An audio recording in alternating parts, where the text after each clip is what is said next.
our job was to convince, let's say, Ecuador to accept $1 billion loan, convince the World Bank to give Ecuador a $1 billion loan. 90% of that $1 billion would come back to the United States to pay for Halliburton, Bechtel, these kinds of, or these types of companies, to build the infrastructure, and then, which would only serve the wealthiest people in those countries. And then the country would be stuck with this huge debt, which over time would continue to be refinanced and get larger and larger and larger, so that in fact today, Ecuador owes more than 50% of its national budget just to pay down its debt service, which means there's very little money left to go to pay for the education or health services for the poor people, who are the ones who suffered from these projects. It was their rivers that were destroyed as we built hydroelectric plants. It was their land that was destroyed, and while a few of their people got wealthy, as a few of ours did. And so now they're saddled with this incredible debt that they can't possibly pay. And so we go in and demand our pound of flesh, very much like the mafia. That's why we call ourselves hitmen. So today, for example, this is actually what's happened in Ecuador. And today, we need Ecuador's oil. We need the oil from this Amazon area where these indigenous people live that I work with as a Peace Corps volunteer.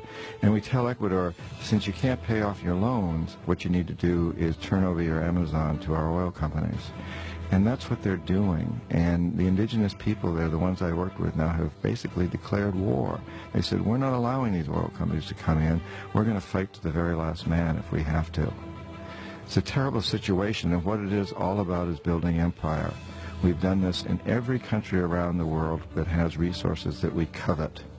Often this is oil in places like Indonesia, Nigeria, Ecuador, Venezuela, Colombia, so many different places, but sometimes it's other resources. For example, in Panama, it was the Panama Canal. And in this process, we've managed to create the largest empire in the history of the world, and we've done it largely without military might. It's been done primarily through economic hitmen like me. Now, when the economic hitmen fail, as we've done, as we did in Panama with Omar Torrijos, and in Ecuador many years ago with Jaime Roldos when I was there. When we fail, the jackals are sent in. And these are CIA-sanctioned troublemakers. They will try to foment coups in a country. They'll try to overthrow the president. If they fail, if they're not able to do that, then they'll assassinate him. And Jaime Roldos of Panama, who was not overthrown, well, he was assassinated.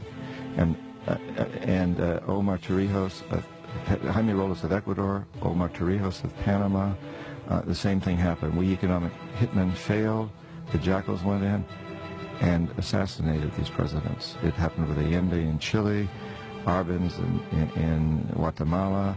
That's part of what Vietnam was about. And when the jackals fail and the economic hitmen both fail, as in Iraq, the final step is for us to send in our young men and women to die and to kill. And that's what we're doing in Iraq today.